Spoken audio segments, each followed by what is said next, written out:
If you like this video, please consider supporting me on Patreon. For just $1 a month, your name can appear at the beginning of this and many other upcoming videos.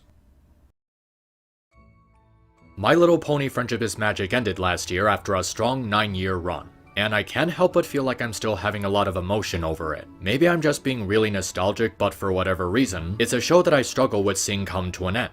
There was something about it that really stood out from other shows that I watched, which is something I never thought I'd say about a show that was made to market a toy brand meant for young girls. The characters are amazing, it has fun storylines, it has a warm and welcoming atmosphere, and it develops its world in a way that really gets you hooked and invested into its universe. It was a show that revolutionized and hypercharged TV animation, and helped introduce the concept of adults enjoying animation in the same way that children could. And with this being the show's 10th anniversary, I figured now would be a good time to talk about some of the best examples of how it managed to exceed so many expectations. It's a show that was a big part of my life, and I think it's only fitting to celebrate the best that it had to offer. Now, I will admit this list could get a little bit biased in some places since there are aspects of the show that I like above other ones, but I guess that does come with the territory when it comes to these kind of countdowns. I also want to bring up that this list isn't going to be super duper analytical compared to other videos that I do, since these are really just bullet points on why I like these episodes more than others as opposed to full-on reviews. But since these episodes are what I consider the best of the best,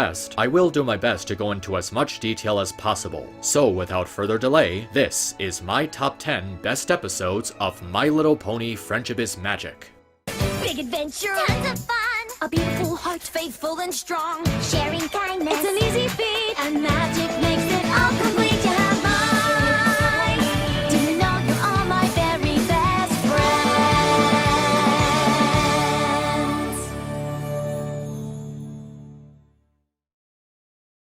But I've been so focused on my studies, I wouldn't know where to start. That's alright, because I know exactly where to send you.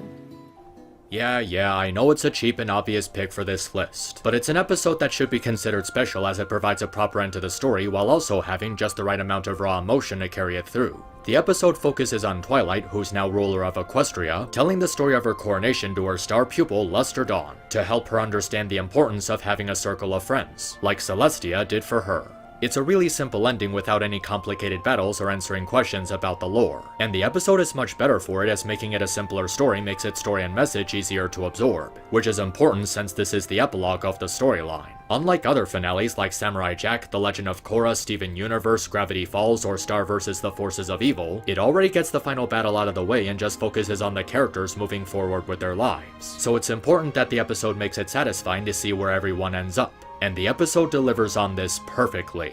Every major character ends up in their ideal spot with none of it feeling phoned in or forced. The most important part of any series finale is to provide a complete sense of closure, and what makes it work here is that it really feels like the destination these characters reach are the same ones they've been working towards since the very beginning.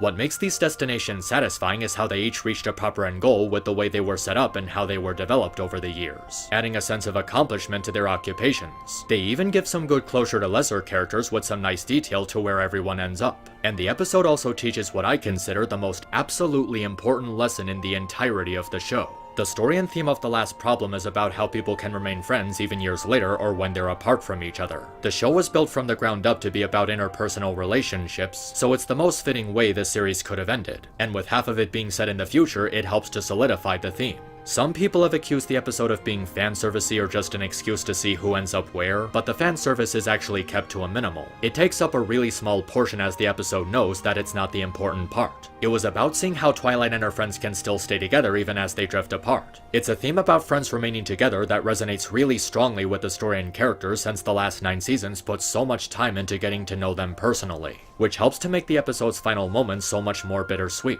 I guess if I had one real problem with the episode, it would have to be the awkward pacing as it jumps back and forth between the past and present. I get that this was done to help deliver the episode's message using Luster Dawn as a stand-in for the audience, but it feels like they could have done it much better without the need for the whole in medias res thing. They could have improved the structure of the story by letting the coronation play straightforward as its own thing.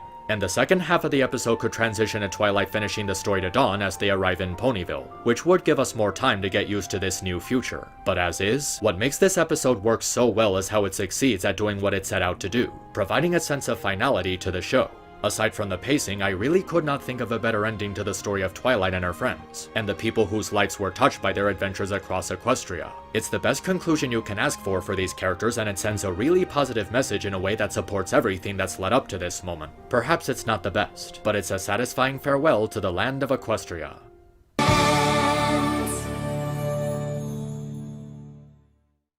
The true sibling supreme, Spike. Huh? The little brother we've always had.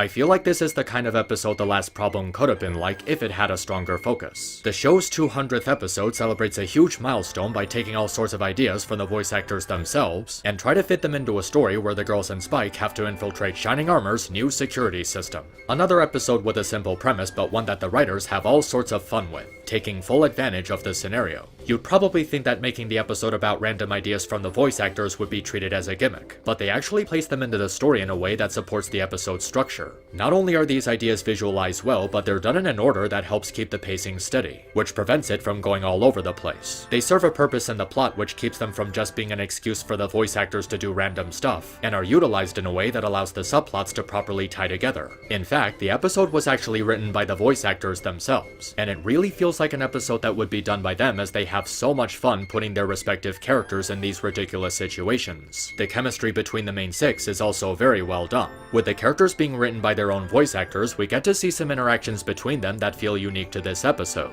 And through these interactions, they show a really good understanding of their own characters and what the fandom loves about them. They take advantage of all their strengths while placing them in these new situations, which results in the episode having a really good sense of humor that doesn't offset the tone. I can imagine that combining all these off-the-wall ideas into a heist episode wasn't easy, but they managed to pull it off pretty well without getting carried away and kept the focus of the episode in check. They even have fun with different character dynamics, like Shining Armor being a snark to Twilight, and the Royal Sisters bickering in a way that supports their shaded relationship. They also do callbacks to previous episodes, but in a way that helps fuel the narrative instead of just being fan service. I also appreciate how the episode adds some layers to how complicated Twilight's relationship with her brother can be. Competitive, but still keeping it in good fun.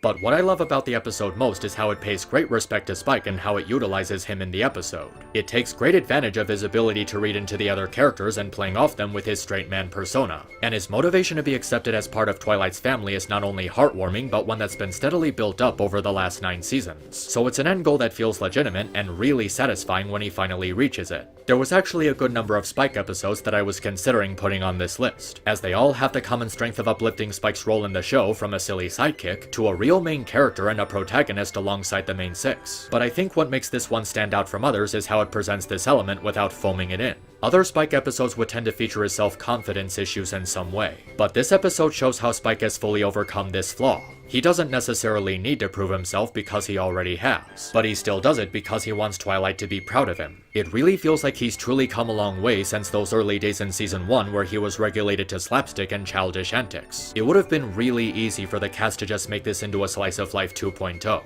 Where they just fill it with a bunch of fan service and nods to the fandom, but they actually took the time to take this episode very seriously. Instead of celebrating the fandom, it celebrates the show itself, and pays great honor to all the main voice actors who stuck with the show since the very beginning. It prioritizes in telling a story as opposed to just treating itself like a victory lap. It gives all the characters the respect they deserve and treats itself with a sense of dignity and respect. It's a milestone episode that manages to stand on its own without the need to reach out to the fandom, and it's all the better for it, making it one of the show's most finest. Who are you, reindeer? Aurora. Bori. Alice. The gift givers of the grove. After the incredibly regressive feeling that Season 8 gave to a lot of people, this holiday special was definitely a breath of fresh air. It's the holiday rush and our heroes have been tasked with their greatest challenge yet, finding the right gift for their selected hearts-warming helper. This is easily the best Christmas special the series has ever put out, as it has everything that you could possibly want in a holiday special. Fun songs, the characters being utilized to their best, a story that reflects both the ups and downs of the holiday rush, and having a special sense of atmosphere that you get when watching it during Christmas time. The pacing in this one is especially tight, which is really good for this one in particular, with it being a double-length episode. It takes advantage of its numerous subplots in a surprisingly good way. playing the events in an order that supports both the story and the way the characters interact with each other. Speaking of which, this episode has some of the most unique character interactions in the show, with chemistry between Twilight and Shining Armor as a more upbeat and snarky father figure, and even some interactions between Rainbow Dash and Discord. I really like the way the episode puts them together in a situation that gives them a reason to interact with each other, with Discord helping Rainbow Dash understand Fluttershy better by knowing what to get her. He's enjoyably snarky and straightforward, and genuinely wants to help Dash improve her relationship with her friends and understand them better.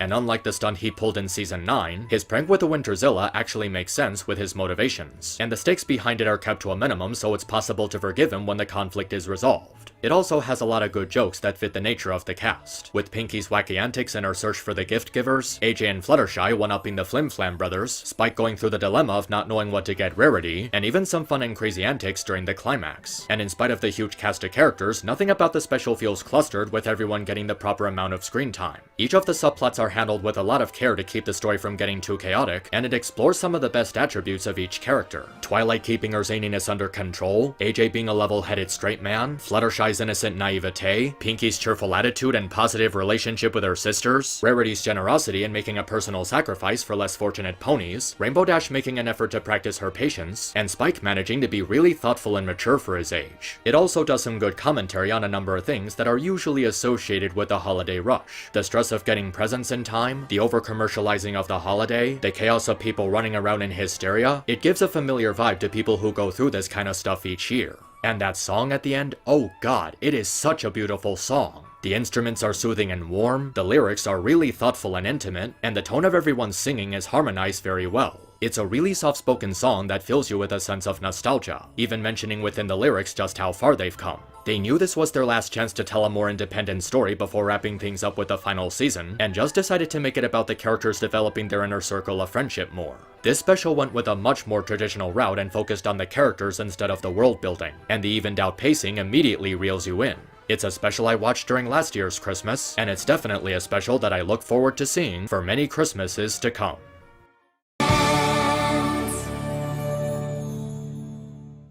Celestia, Luna, Cadence, Shining Armor, Flurry Heart, Twilight and her friends? We need to... They took Fluttershy? Yes. Where? I get the feeling there aren't a lot of people who would be inclined to say they would pick this as their favorite season finale, but I feel like this one just had a lot more interesting elements to offer, and it's for those reasons that it's my favorite one. A Canterlot wedding was good, but not too big in terms of scale. Magical Mystery Cure was one I really wanted to like more, but really couldn't get into due to its jumbled pacing. The Cutie Remark was absolutely terrible, Shadowplay felt rushed especially with the way the villain was defeated, and School Race, in spite of having nice stuff in it, was just really stupid. And as for the ending of the end,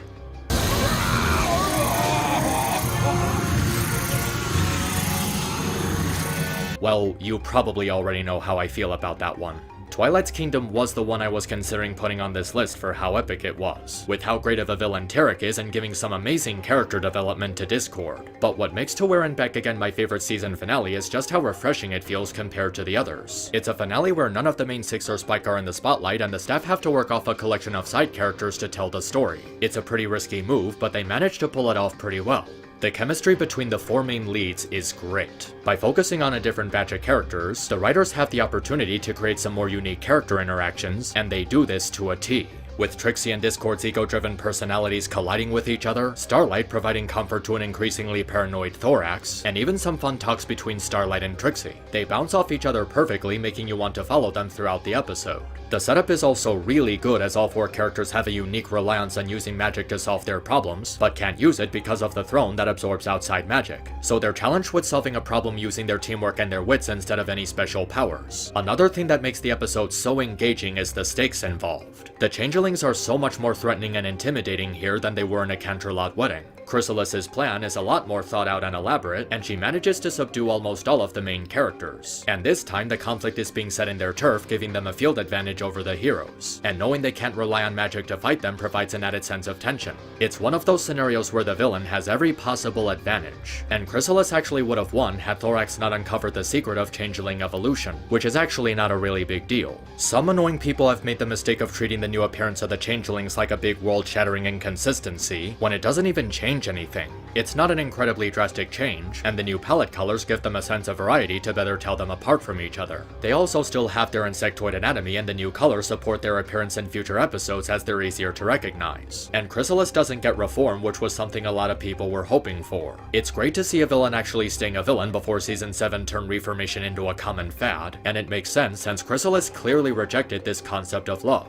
The best part about the episode is how it does a great job adding nuance to Starlight's character, who was largely being compared to Sunset Shimmer at the time. Unlike Sunset Shimmer, who fully engaged with others to try and better herself, Starlight was more hesitant due to a lingering sense of guilt that made her question her second chance. But she manages to overcome both her guilt and reliance on magic to come forward as a developing character, learning to rely on working together with her new friends to present her qualities as a leader. This episode does a great job wrapping up her character arc and helping her feel more welcomed into the main cast, as the way the episode is framed and set up lets her develop in a way that supports her without being dominated by her weaknesses. With advanced stakes, great pacing, a unique setup, and entertaining banter between secondary characters, it's easily the most entertaining of the season finales. And with the competition laid against it, it's certainly an impressive feat.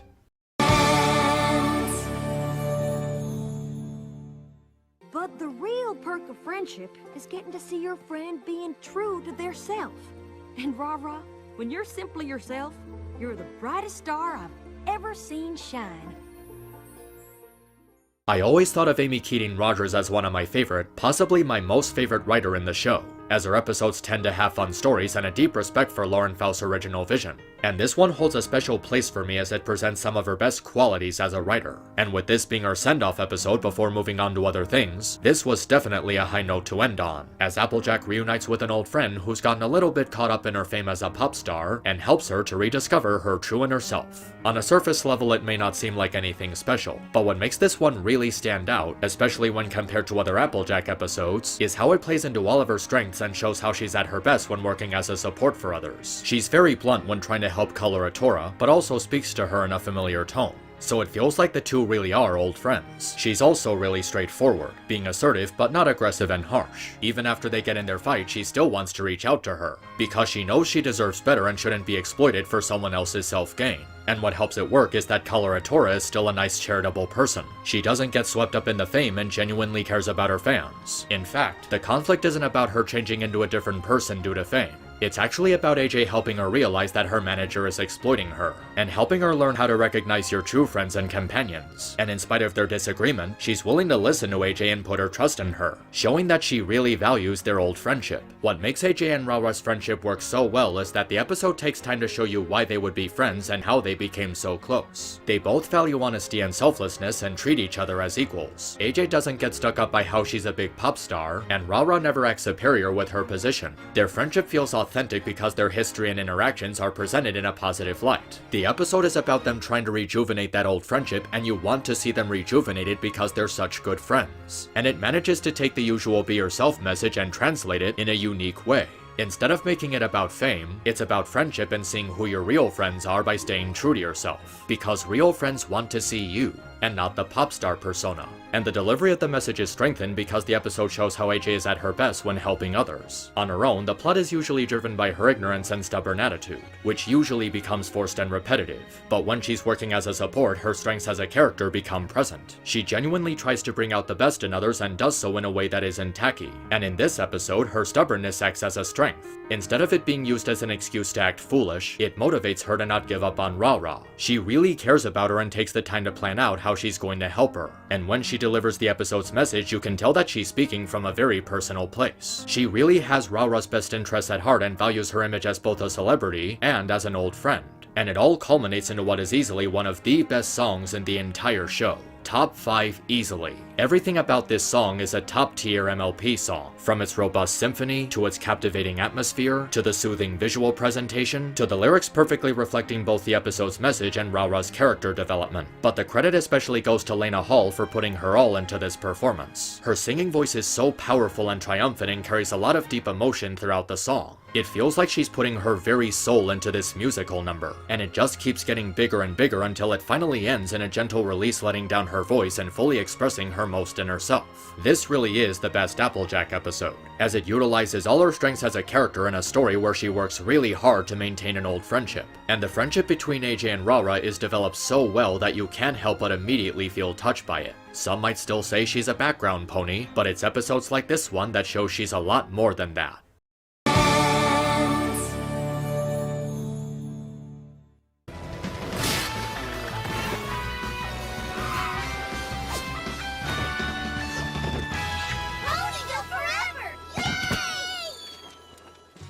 I'll admit I was heavily considering putting The Last Crusade on this list, as it really feels like a proper final episode for the CMC, showing how much they accomplished and progressed over the years. But after looking back on Flight to the Finish, I decided it was the better CMC episode for how it touches on a pretty difficult issue in a really respectable manner, while still telling a good story. The trio are getting ready to perform their cheer for the Equestria Games, but things get complicated when Scootaloo is confronted with her inability to fly, dealing a massive blow to her confidence. What I really like about this episode is how it focuses on the frustration of living with a disability, especially a physical one, but it does so in a way that creates a realistic rift between the CMC. Instead of the conflict being a result of their ignorance, it's caused by bullies playing mind games. Seeing how it takes its toll on Scootaloo throughout the episode is pretty heart-wrenching, as we see her trying so hard to overcome her disability and how it affects her feelings of being useful to the team. It presents her disability on a personal level, creating genuine conflict because she wants her team to be at their best, and she also wants to prove to herself that she can do it. It's why the scene where she loses all hope and gives up on her dreams hits you so hard,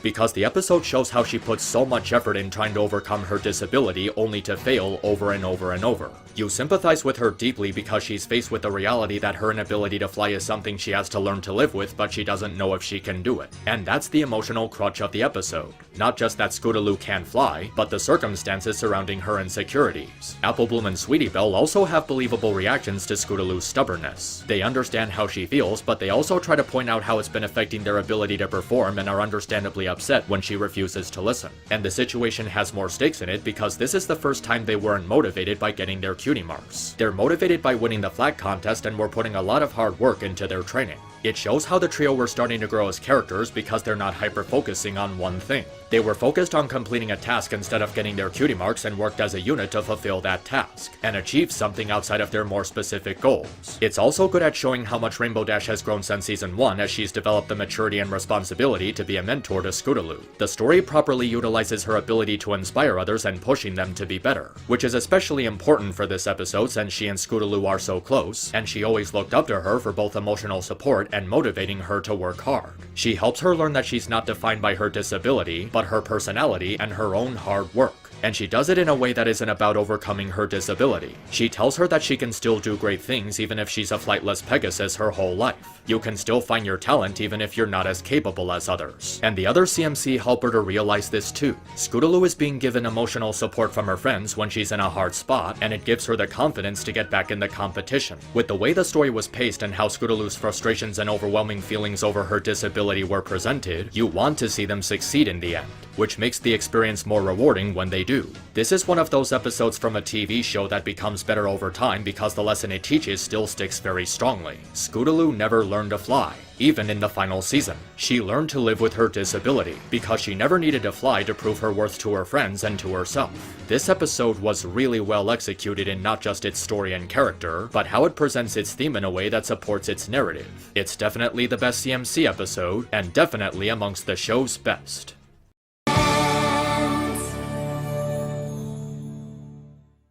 Whoa, girl, take it easy. What? Did we do it? Yeah, we did it. You did it. This one is a little bit similar to Flight to the Finish, but stands out greatly by taking a vastly different approach. Fluttershy wants to help Rainbow Dash and the Pegasus ponies deliver water to Cloudsdale, but is held back by some serious anxiety brought upon by bullying over her inability to fly. Much like AJ with the main attraction, this is an episode that features one of the main six at their absolute best by focusing on what makes Fluttershy such a great character, working to overcome her fears and pushing herself to do her best to help others and herself. Unlike other episodes in seasons 1 through 4 where her anxiety is treated as a quirk or a plot device, this episode features her anxiety in a way that feels organic to the story. It delves into how her anxiety developed at a young age, and it shows how exposure to bullying and ridicule as a child can affect someone's confidence. The way she loses concentration the first time and runs away crying shows how it's not a flaw that she immediately overcomes. It's a core of her character that has to be worked around over time, and after being given support from her animal companion, she makes an effort to improve her flight skills and try again. It helps show that the reason she did poorly the first time was because she felt she was forced to do it by someone else and she didn't want that. The second time she tries out, she's doing it because it's what she wants. And even though it's not outstanding, it's a big improvement over her initial run. In spite of her anxiety, she still tries out at the tornado practice. But in a way, that's what helps make the episode work so well. Her anxiety is engaging as it creates a challenge for her to overcome, and the episode takes the time to explore this. She tried really hard to become a better flyer but thinks her contribution isn't big enough to make a difference, which affects her feelings of being useful. But after several Pegasi call in sick and there's no one else to help them, she comes forward and makes an effort to try and help. She sees what's at stake, which motivates her to push herself for both Dash and herself. And when Fluttershy finally breaks through her fear and gets the water delivered to Cloudsdale, it feels cathartic because of how much she struggled throughout the story. She proved that she could do it after others told her she couldn't, and it segues into a pretty unique translation of the whole believing in yourself message. The way it's delivered combined with all the stuff Fluttershy went through makes the moral feel much better executed and poignant, because the episode wasn't about Fluttershy becoming a stronger flyer. It was about her learning to believe in herself and knowing that she's still capable of helping others even if she's not a strong flyer. It's about how she did what she could and the little bit she offered helped to make a difference. She went through a lot and struggled really hard to overcome her biggest flaw, which wasn't only her anxiety, but her feeling of inadequacy. And part of what helped her to drive herself was the support system from her friends. They cared about Fluttershy and wanted her to succeed because they cared about her making an effort to prove herself. And it's especially shown through how Dash helps her out. She helps her like she did for Scootaloo, but in a more delicate manner. She never gets swept up in any competition and never pushes her too hard. She shows great respect to her, and shows that she cares more about her friend than breaking the record, helping her to be better but not forcing any changes on her by keeping her ego in check. And Fluttershy recognizes how Dash was doing her best, which was part of the reason she ultimately put herself out there. Everything about this episode was done flawlessly because of the respect it shows to Fluttershy's character and how she overcomes her anxiety. It's really straightforward in both its premise and execution, which allows it to feel more direct in presenting her development. With a great moral mixed with a great story and great progression for one of the show's most beloved characters, it's certainly amongst the show's finest.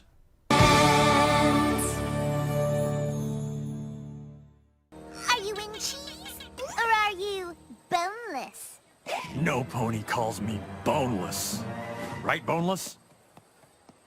Yeah, you all knew this one was going to be somewhere. No matter who you are, it's universally agreed upon that this is one of the greatest episodes in the show. For its character development, sense of humor, and how it pits Pinkie Pie with the only person in existence who can possibly match her chaotic power, Weird Al Yankovic, in an epic showdown to determine who will be the party pony to orchestrate Rainbow Dash's birthday celebration. What sets this episode apart from other Pinkie Pie episodes is that it's the only one where she faces real competition in her profession. She's not usually competitive due to her optimistic approach to situations, but now she feels that her place in Ponyville is in jeopardy. Her identity comes from how she's the only party pony, so it makes sense that she would feel insecure and inadequate when she comes to town. She even tries other things in search of a purpose to feel like she still has a place in town, but it can't quite take her mind off of her passion for being a party pony. Up to this point, the show took a lot of time to explore how the thing that motivates Pinkie most is making others happy as opposed to just throwing parties. And remembering all the time she made others happy during her Lambit is what lifts her spirits and makes her try to put herself out there and prove what a great party pony she is. What motivates her in this episode is recognition and acceptance from her friends, acting more serious and not her usual bubbly self. It ends up pushing her ego too much, where she ends up putting her pride before her friends. But she realizes this was a mistake. She remembers that she did this to make others happy instead of competition. So the episode is about Pinkie learning to overcome her pride, much like the title implies. It's done in a way that helps deliver the lesson that you need to remind yourself why you love doing something in the first place. And Pinkie accepts that maybe Cheese is the better party pony. So she learns both to remind herself why she loves throwing parties at all, and not to let her pride get the best of her. And because the episode is so well paced, pace with a good mix of humor and genuine emotion, it makes her coming to this conclusion more satisfying. The episode also does a great job at establishing Weird Al's character, Cheese Sandwich. Unlike other rivals to the main six, he's never portrayed as antagonistic. He genuinely just wanted to throw a party with someone he idolized. It would have been really easy for the episode to antagonize him, but they don't do that and it feels refreshing. He doesn't seek fame, he doesn't want to replace Pinky, and he never acts full of himself. The episode also takes time to add some uniqueness to his character, so he's not just a male version of Pinky. He has the same motivations but takes a different approach to them. And what makes it more interesting is how Weird Al is playing a character meant to represent himself. The episode utilizes his talent as both a singer and a comedian to the upteenth degree, and it even gives him his own character development. He reveals that it was Pinky who inspired him and he wanted her to be impressed with him, which explains why he showed off the way he did.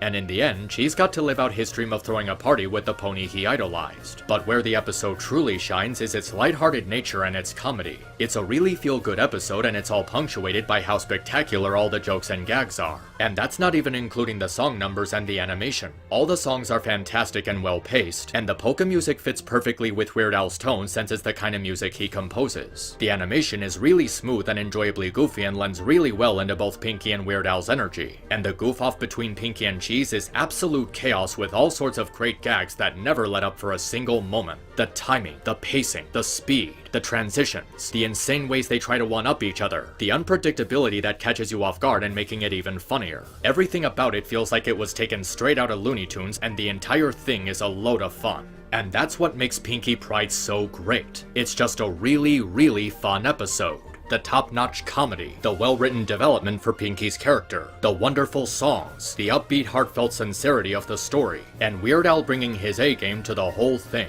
It makes the entire episode an overwhelmingly fun experience. Are there episodes with better and tighter writing? Sure. Are there episodes with better and more important themes? Of course. But none of that compares to just the sheer amount of joy and glee that I felt watching this episode from beginning to end. Nearly every moment of this episode had me bursting with laughter until my gut hurt and gave me the biggest dumb grin across my face, and I just can't think of another episode that was able to pull this off. This entire episode feels like sheer energy and it keeps escalating and escalating until it finally explodes at the final musical number into a giant outburst of sheer joy. I mean, really think about it. Pinkie Pie and Weird Al Yankovic. They did not have to go as hard as they did here. A premise like that would have a lot of expectations to live up to, and this episode surpassed all of them. It's an episode that I always look forward to rewatching no matter how many times I've seen it, and I know that everyone out there would join in with me.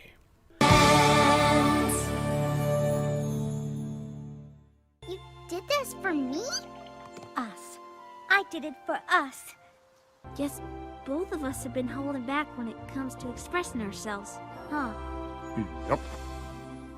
These episodes are a huge emotional gut punch. They are just so well written and so exceptionally amazing in their execution that I couldn't bring myself to say that one was better than the other, so I decided that they both deserve to share a spot on the list. Siblinghood in cartoons is usually depicted as a negative thing, with the usual cliched bickering and one-sided portrayal of older and younger siblings. But these episodes take the time to portray siblinghood in an honest and realistic way, with some of the most genuine and organic emotion the show has ever put out. On one hand, Rarity works to regain Sweetie Belle's respect after neglecting her, and on the other, Big Mac tries to impress Apple Bloom by giving her the best time at this year's gathering. While both episodes have a different story and different setup, they both tackle the subject matter of siblinghood perfectly. In the case of Rarity, she tries to win back Sweetie Belle after a falling out between them, and the circumstances surrounding it are fully believable. Sweetie Belle genuinely wanted to spend time with Rarity and help her out but didn't know how to stay out of trouble. And Rarity is understandably frustrated with her constantly messing things up. And it's only when they get in an argument over the sisterhood social that they cut ties with each other. And what makes it work is that neither of them were wrong in how they felt.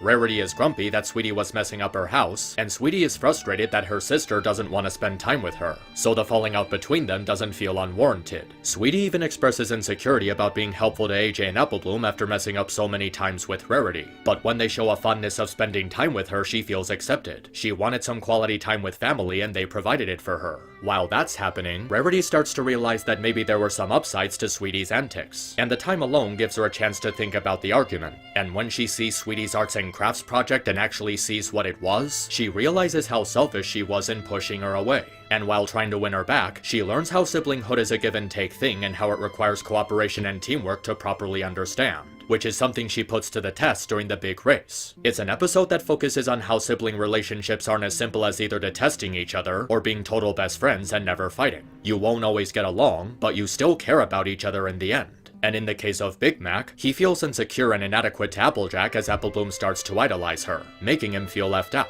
But then AJ gets called for a friendship mission, meaning she can't take Apple Bloom to the social. So Big Mac comes up with a plan to not only get Apple Bloom into the social, but also get a chance to reconnect with his little sister. Seeing Big Mac spending quality time with Apple Bloom is really adorable, as it's not a dynamic that we usually see in the show. And the concept of Big Mac disguising himself as a woman to get into the social has a nice absurd humor to it. It's sort of like a throwback to cross-dressing based humor from Bugs Bunny cartoons, and it manages to work as a plot point since the purpose of the disguise is Big Mac's motivation to help Apple Bloom. But they eventually get caught and are disqualified since Big Mac used brute force to win the race. And what follows is quite possibly the most heartwarming thing I have ever seen on this show. Big Mac pouring his heart out for Apple Bloom, and Apple Bloom returning his feelings in an incredibly heartfelt exchange between the two. The heart of the episode is how it comes from Big Mac stepping out of his comfort zone to express his feelings for someone he loves. He was willing to put himself in an embarrassing position to make his sister happy, and we see at the beginning and end of the episode how sincere his motivation is. We see how much he wants to rekindle his relationship with Apple Bloom while showing how important it is to him. And the ending where he pours out his heart for her just really catches you off guard with how thoroughly he expresses himself. It's one of the few times that Big Mac truly speaks his mind, and he does it because he knows that Apple Bloom deserves it. He doesn't want to feel like a disappointment to her. But Apple Bloom reassures him he never was. She still looks up to him even if she didn't spend as much time with him. She's proud of him for being honest and wanting to be there for her. And the two become even closer by simply letting out how they feel and openly expressing themselves to each other. These two episodes can strongly resonate with those who have family of some kind. So in a way, anyone can relate to these two episodes, not just for the subject matter, but how the stories are written and how the characters are represented. The level of commitment that both Rarity and Big Mac have for their sister is so touching and wholesome, and seeing it bring them closer to their siblings is a really rewarding experience. They're episodes that show how friendship isn't just a matter of having friends. It's also about keeping family close to you and looking out for them. And I can't think of a better pair of episodes to prove that than these two together.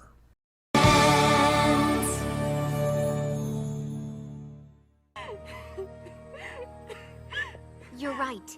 This party can't make up for the way I hurt you. But please, don't let my mistake be the reason you can't be friends with any pony else.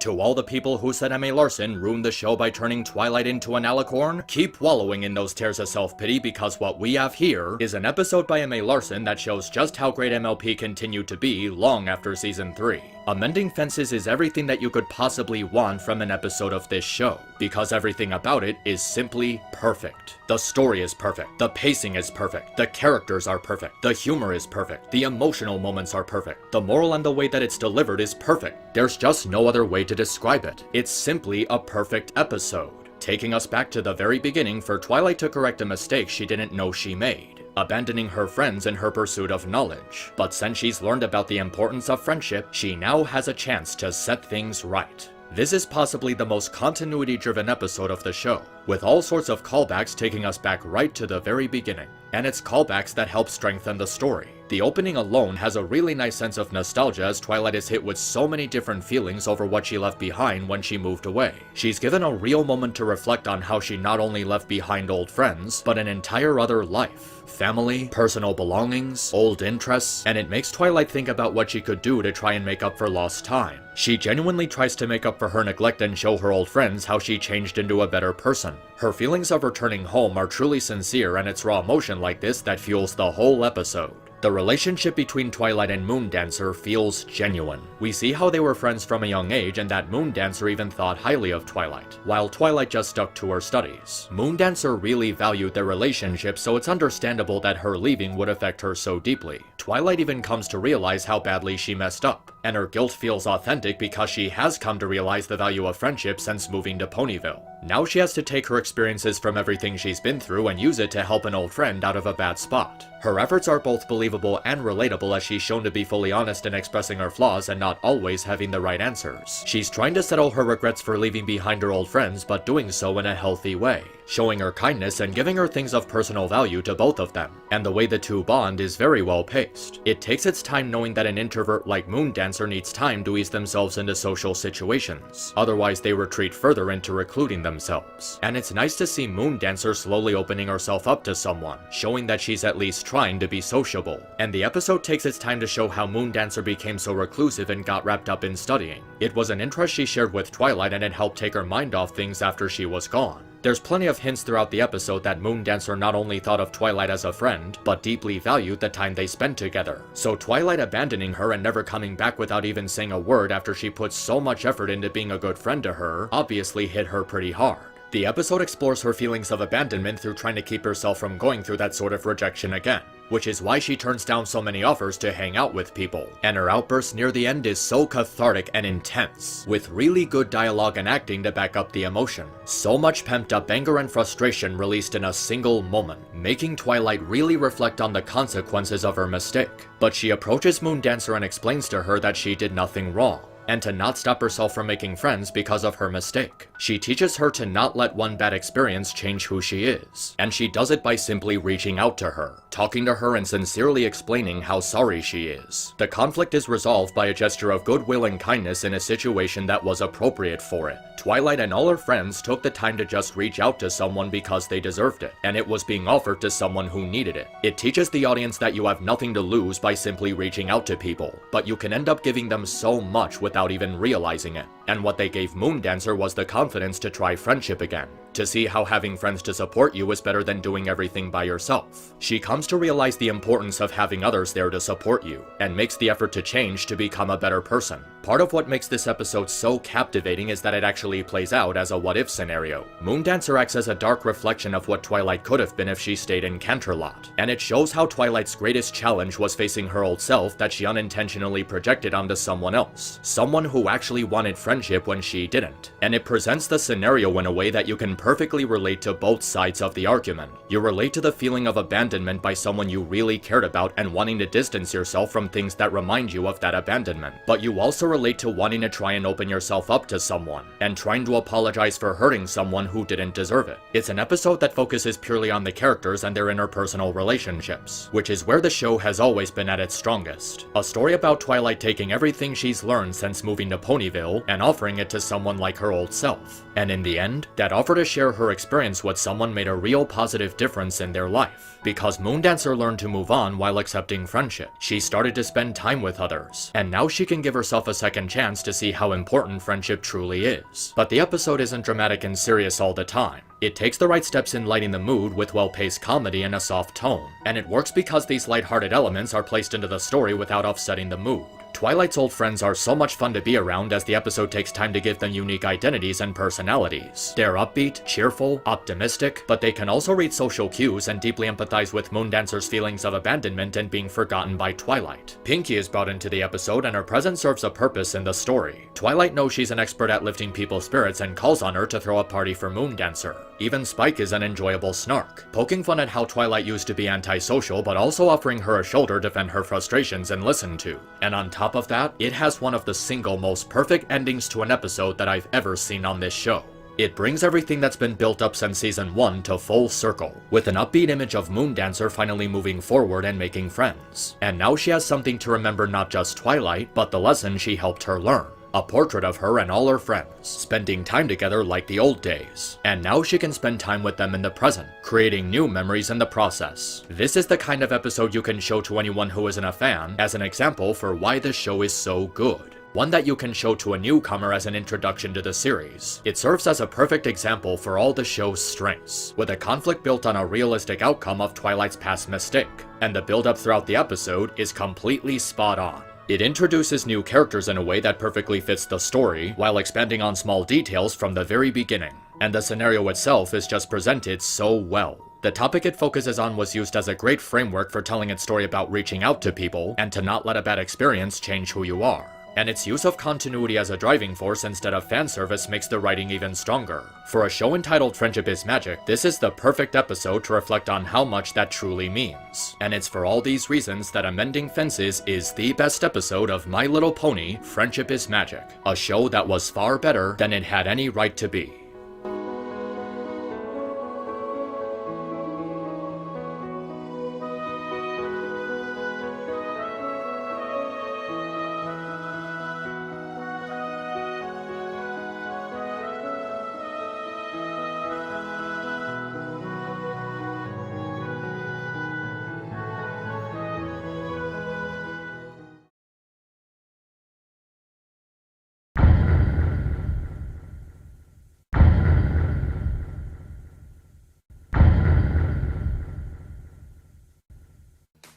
Cuties was awkward, uncomfortable, downright repulsive in many parts, but also poignant, daring, thoughtful, well executed, and dare I say, the best film I've seen in 2020. FBI, open